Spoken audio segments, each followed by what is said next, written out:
as we welcome in the former assistant general manager of the Vancouver Canucks, NHL executive with the Jets, Coyotes, and Leafs as well. It's our friend Laurence Gilman. How are you?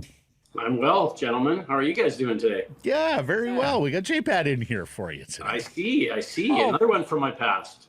Always a little melancholy on that final day of the regular season when you know that 16 other markets are going to be enjoying playoff hockey and, alas, none here in Vancouver. Well, and you know it from the front office, Lawrence. So what's it like when you have a tough season here in Vancouver?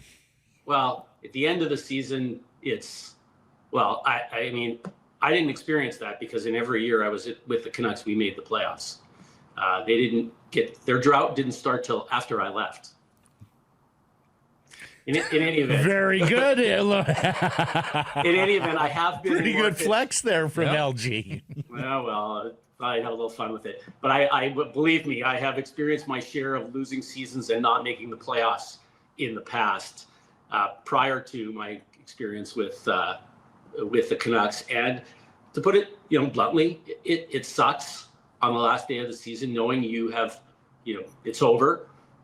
There's also a little bit of relief because to get to that point, it's just such an emotional meat grinder. And, you don't just, most teams don't just fall out of it at the end, which could happen to Montreal Canadiens tonight or tomorrow. But you're on the Bataan death march, as the expression goes. And by the time the end comes, it comes with an element of relief. But, obviously in Vancouver, there's no joy in Mudville. Not for the players, not for the coaches or management, ownership. Why should it be different for the fans? It sucks when your team doesn't make the playoffs. How should, you've been involved in these discussions, how should management approach this year-end media availability? Well, I mean, it's always best to be forthright, candid, honest, introspective. Obviously, a lot of things that went their way last year did not go their way this year, including significant injuries to significant players. And it's appropriate for management to acknowledge that at some point when they have to be, when they face the music. I also think they need to be candid about, performance from some players wasn't what it was expected to be. I mean, that's obvious. And they have to come up with some answers as to what they intend to do going forward, if they want to have continued buy-in from their fan base. So, I mean, there's no sugarcoating it. It was a disappointing year. They had injuries. They had, off-ice issues. All of that conspired against the team. The question, is only partially why did it go the wrong way? But it also should be, what are we going to do to make it go the right way in the future? How specific does one get there, Lawrence? Rutherford has not been shy about that in the past. We don't think he's going to be there Saturday, but how specific do you get with your off-season summer plans, your shopping list, knowing that if you miss on any topic, people are going to bring it up come training camp? Well, you have to understand your audience and know that Vancouver is a very educated, well-educated hockey market. They obviously know what the shortcomings of the team have been. They know that there needs to be improvement down the middle. And if that's not, stated as an objective for the team going forward, it should be. And you people, as I like to say, looking at you, JPAD, will I'm certain be asking that question or questions along that line. I mean, you're not going to show all your cards, but I think it's incumbent upon management to at least give some indication that they do have a plan going forward. And again, they need to have time to take stock, meet with their people. There's a lot of time between the free agency period and the draft and all the things that are going to come in the summer. But I think they need to be candid and forthright with respect to, there are things that need to be fixed here. We are the people to do it. We know what needs to be done. Just sharpening my knives here. I've got a few days before we get the opportunity on the weekend. Look, it's likely to be a night of feels at the rink, Game 82. Sort of the prevailing storyline is that this is it for Brock Boeser. End of the line, a first-round pick back in 2015 who gave this organization 10 incredible years. The mileage they got out of a guy taken deep in the first round, over 500 games. He's a top 10 goal scorer here. That said, but in some ways, I mean, Bo Horvat's already out the door. Brock Boeser likely to follow now. These guys represent, failed promise, ultimately. I mean, this was a core group that looked like it was destined to do some incredible things, but it is pro sports, and there are no guarantees. Well, no, there are no guarantees, and 10 years is a pretty good run for anyone in this day and age with one franchise. And, in this business, the only thing constant is change. And, and having said that, I mean, the book hasn't been sealed yet on what's going to happen with Brock Boeser. And it is possible, potentially, that they do reach agreement, although it doesn't look like it at this point. But listen, some good players have passed through that. If he leaves, I mean, some good players will have passed through that organization, particularly up front and down the middle with Bo Horvat, JT Miller. And, Brock Boeser, as I've said, not a 40-goal scorer, but a guy who scored 40 goals. And along the way, it was pretty consistently relied upon to score 25 to 30. So that's a lot of goals to have given to an organization. And quite frankly, it's a lot of goals to go out and replace. And, he's someone, I don't have a whole lot of, the sum total of my experience with Brock Boeser was standing next to him in a picture after we picked him in the first draft, because I was voted off the island or told my services are no longer required 5 days after that draft. But I've watched him closely from afar. He's comported himself with dignity and grace and humility. And he has been an ultimate Canuck. It's been, he's someone who, as an observer, has looked very like he's been very happy to be a member of this organization, a very strong person with lots of character. And I think the Canucks fans should be thankful that they had the opportunity to have a player with this amount of dignity and grace put, 10 years into this organization. The story is that the Canucks have put an offer out there, and they've got concern about term. And I think the concern is foot speed as he grows here. Do you think he can do better in the open market this summer than something like 8x5? Yeah, he'll get the term. In my estimation, he'll get 6 or 7 in the open market. He might not get 7, but he could get 6. And when going back to my time with the Canucks, we knew we had in Daniel and Henrik Sedin, we knew we had 2 players who wanted to stay with the organization and were willing to take less at the time to stay. And the conundrum that we were faced was, how hard could we push to get them to leave some money on the table without forcing them to go to the market. And I think there's similar attributes to this negotiation. And, if you're sitting in Brock Boeser's shoes and you look at the market that's out there, I mean, Mitch Marner is obviously the prime, specifically right winger that's on the market. But Brock Boeser, with 40 goals on his resume and a perennial 25 to 30 goal scorer, is going to get paid. And it will potentially be an option where term is going to be an insignificant component to that negotiation. So, could they be pushing the envelope further than they need to be? I don't know. I mean, I'm not in the room. I don't, I watch Boeser play from afar, and I have commented or pointed out the deficiencies in his game, which are not many, but their foot speed and his ability to drive play. But you need finishers in this game, and there's an old adage, goal scorers get paid. Besides the photo, take us back to draft weekend in South Florida, Laurence, and your memories heading into that 2015 draft and the selection of Boeser at 23rd overall.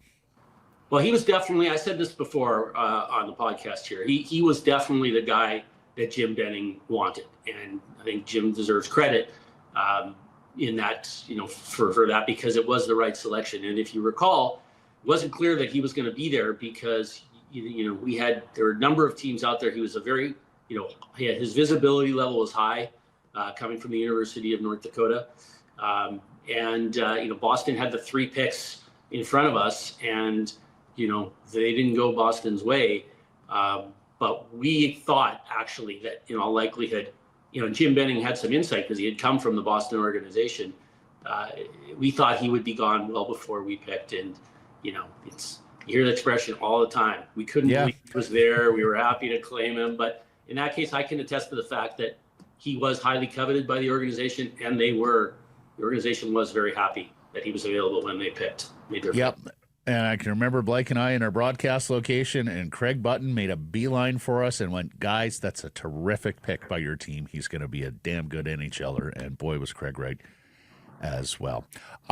Moving forward, but staying on the draft, Laurence, they are now almost certain to pick 15th overall. Of course, there's the 1% chance they win one of the lotteries and take the jump up to number 5. There's a itty-bitty percent chance that Calgary behind them wins one of the lotteries and they slide to 16, but almost certain 98% that they're going to pick 15th overall. What kind of currency is a pick right in the middle of the first round, particularly in a draft that maybe isn't most enthusiastic in the eyes of scouts? Well, to begin with, picking at 15 is no man's land, right? Because you don't have the benefit of at least, playoff revenue if you own the team or you run the team, or the potential to, maybe go on a run. And if you look at the analytics of the draft, I mean, by far the greatest players get picked in the top 7 or 8 picks. So it's are you going to get a good player at 15 if you make the pick? Yes. But, and some very, very great players have been picked in the latter half of the first round, as they have in all other rounds. But in terms of your ability to move up, you're kind of hampered unless you add currency to your pick, right? And that currency comes in the form of either an additional draft pick, whether that's, let's say, a second round pick in the draft that you're in, or potentially a first round pick in another draft, or you add some additional form of capital in the form of a prospect, a young player. Like if you want to move into the top 10, and let's say hypothetically they're having a little problem with Wheelander and they get a sniff that they're not going to sign him the same way Calgary knew with Adam Fox way back in the day, maybe you put a player like that into the deal and you can move up 5, 10 spots, whatever the case may be. It's not easy. I'll tell you, it's easier to move down when you're in that position, and it might be the more prudent maneuver because many draft experts will tell you it's about getting more swings at the plate than it is about where you pick. And some team behind you may be sitting there like the Canucks were in 2015, where you are coveting a player and you're 8 spots back and you don't think that guy's going to be there, and you are willing to sweeten the pot with a pick in the second round or a prospect or whatever the case may be in order to move up and take that pick. So I could see that scenario being a lot more likely than moving up for the Canucks, who I don't know that they're necessarily giving prospects and draft picks away at this point in their cycle. By the time the draft rolls around, the Canucks will be 2 months into their off season. One of the prevailing storylines out here right now is Elias Pettersson's off-season training. And I don't know if we want to speak to him specifically or just in generalities, but I'm curious with your background, Laurence, if you can shed a little insight on how much an organization can lean on players to tailor their off-season, how much they do, how much control do you have over guys that you want to sort of keep under your thumb to make sure that they show up in training camp ready to hit the ground running? Well, with a veteran player, any veteran player, you don't really have the ability to say you need to have yourself parked in Vancouver all year on working out in our gym under our eyes with our people. But I think, that there will be with any player, and you can use Pettersson as an example, a candid and again, forthright exchange between the GM, coach, the player, and whoever else is going to be in the room. And it's fair ball for the team to say, this year didn't go your way because we feel you didn't put the effort in the off season. If that is the case, I'm speaking hypothetically here. And John Shannon, I saw the other day, spoke to this on this very podcast, and I think he was right. I think he looked the player in the eye, and in the case of Pettersson, he wants to be better. He said that, and he's a proud guy, and everybody should know that, including him, the team, the fans. And I believe he's going to put the effort in the off season, and he is going to come back in better shape. And I believe he's going to have a very, very productive year next year.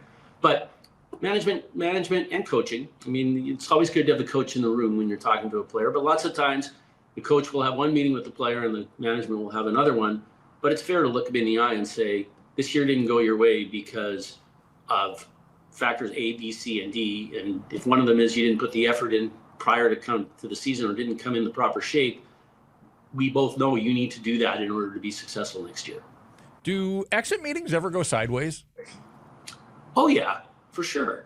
I mean, when you have a player, I mean, look at the New York Rangers. I can't imagine Calvin DeHaan's going to be a very happy exit interview between him and Peter Laviolette or him and Chris Drury. I mean, when you have disgruntled players who don't feel that they were given a fair shake, I've experienced that in my career. And I've also looked players in the eye and told them, you got exactly what you deserved. And you can sit here and be pissed off all you want, but you didn't put the effort in and you weren't a complete player. And the coach, was right to not, be able to trust you, particularly in the defensive zone. And I've had that conversation with players many times. The key thing is that you're on. Players are like everybody else. They just want to be told the truth. And, there needs to be, good organizations have communication. And obviously, if you're getting to that point and you have that meeting and it doesn't go well, something, there's been a disconnect somewhere. Because, a player who's not happy generally, in my experience, is that they'll let you know that. And there are meetings that take place between coaches and players and management and players all throughout the season.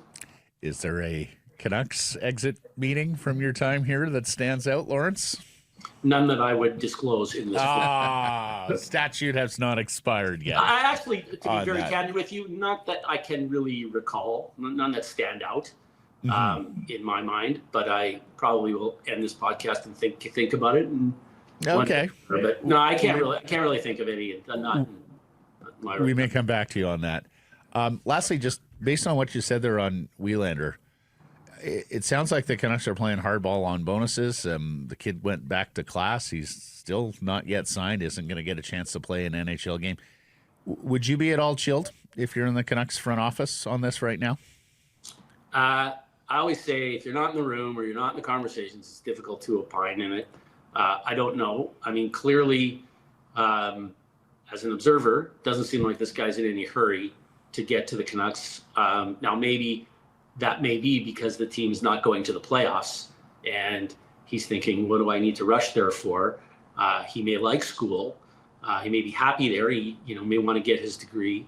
I don't know, but the clock is, the indicators, might not be great in terms of, are we dealing with a guy who doesn't want to come here? My experience with Swedish players is that they tend to love the city of Vancouver and the organization. And one can look at the immense number of Swedes that have, thrived in Vancouver. So I'd be surprised if he doesn't want to come. But, at some point the clock will begin to tick on this issue. Yeah. Marvelous stuff. Next week we'll have Stanley Cup playoff games going on, Laurence. So we'll discuss some of the first round series then. Thank you for this. Great. Look forward to it, guys. Thank you.